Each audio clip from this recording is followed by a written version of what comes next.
안녕하세요. 안전한 투자로 편안한 노후 준비 중경투TV입니다. 네, 6월 11일 화요일입니다. 비트코인 69,500달러 마이너스 0.1%, 애플 WWDC 시장 예상대로 무난하게 진행되었고 12일 FOMC 전이라 비트코인 7만 달러 회복 기다리고 있습니다. 이더리움 변동 높고 알트코인도 약간씩 빠졌지만 바이낸스 BNB 코인은 마이너스 7.9% 하락이 크고요. 지난주 웨이브 오미세고 냉코인 상장 폐지 발표 이후 바이낸스 거래소에서 작코인 팔고 다수의 투자자들 BNB 코인으로 잠시 옮겼다가 다시 매도를 한 거죠. 바이낸스 코인 하나당 619달러인데 21년 고점하고도 같은 가격입니다. 블렐러 피델리티 비트코인 ETF 출시는 되었지만 여전히 바이낸스 통해서 현물 선물 거래 많고 압도적인 코인 거래소 1등이 바이낸스이기 때문에 거래소 코인이 BNB가 가격 방어가 잘 되고 있는 거고요. 거래소가 뒷배경이니까 솔라나 도지 리플보다도 가격 상승 좋고 이더리움보다도 고점 회복 속도는 더욱 빠르고요.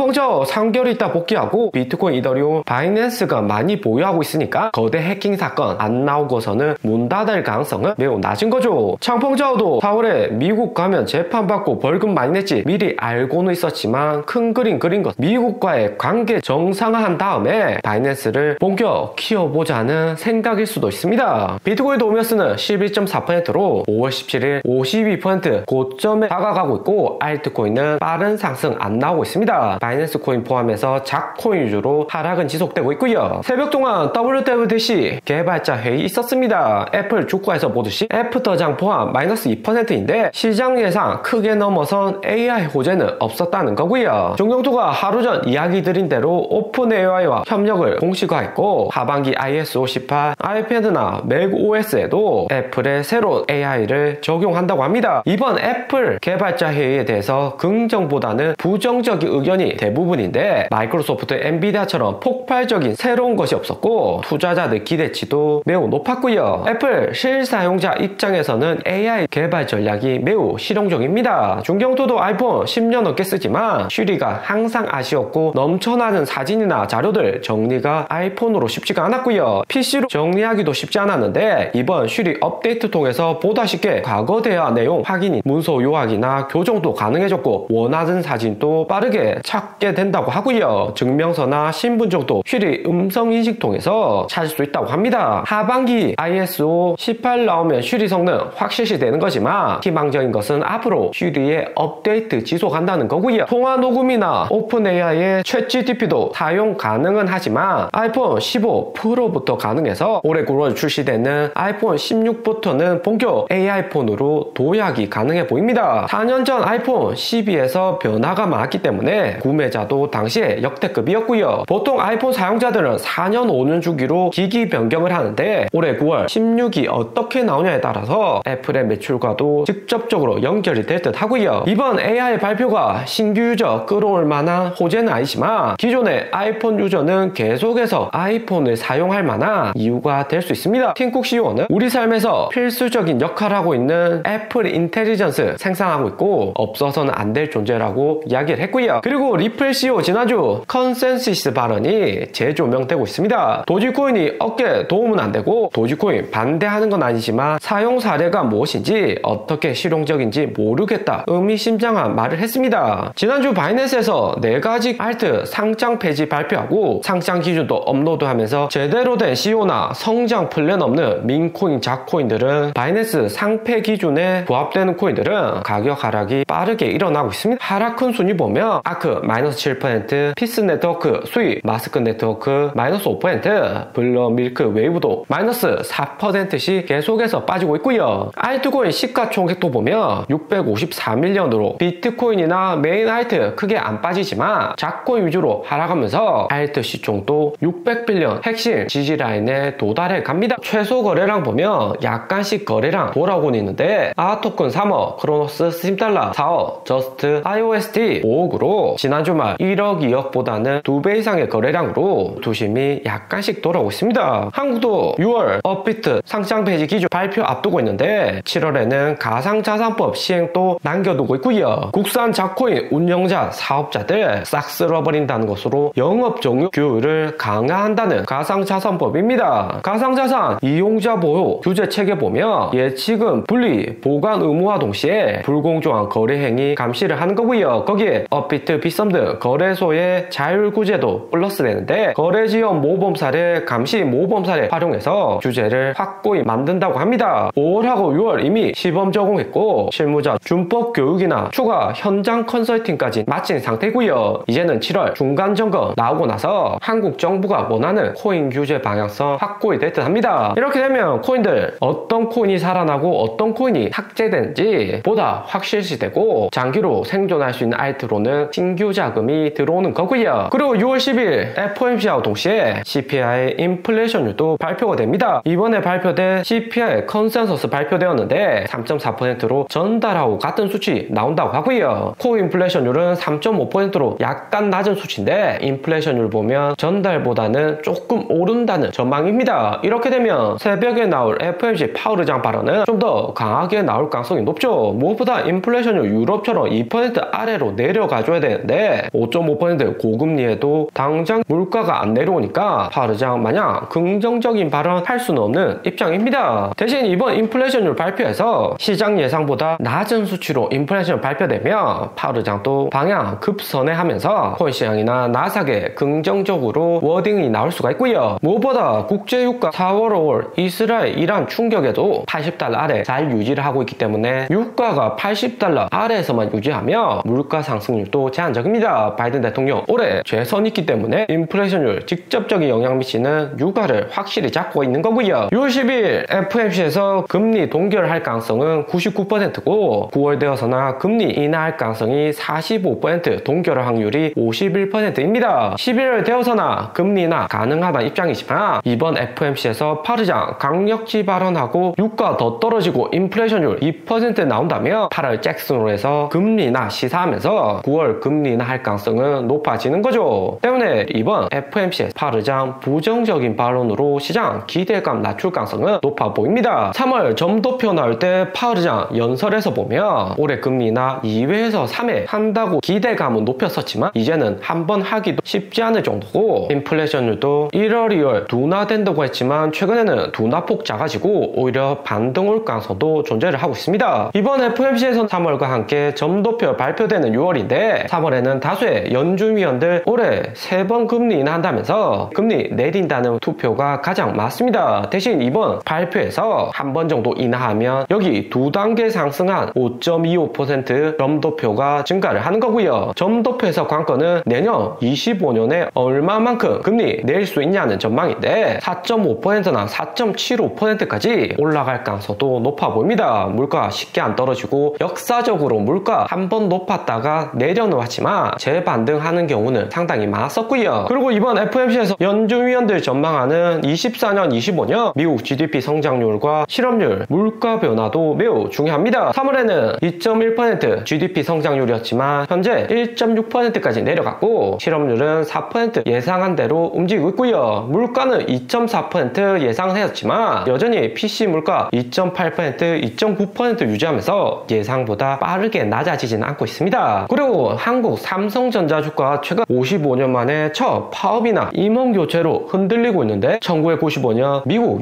6% 고금리 때도 주가 조정은 왔지만 계속해서 상승을 했습니다. 하지만 미국 금리 내리기 시작할 때 주가 하락하기 시작하면서 97년 IMF 사태 터지고 나서는 500원 바닥을 찍었고요. 바닥 3번이나 갱신하고 본격 상승을 했습니다. 현재 삼성전자 주가가 여기 정도 있다고 생각을 하시면 되고 이번에 조정 오면 저점에 확실히 쓸어 담아야 되는 거죠. 오늘의 영상은 여기까지입니다. 좀 더 디테일한 투자 정보가 필요하신 분들은 커뮤니티로도 자료가 공유되니까 멤버십 가입과 구독 부탁드립니다. 감사합니다.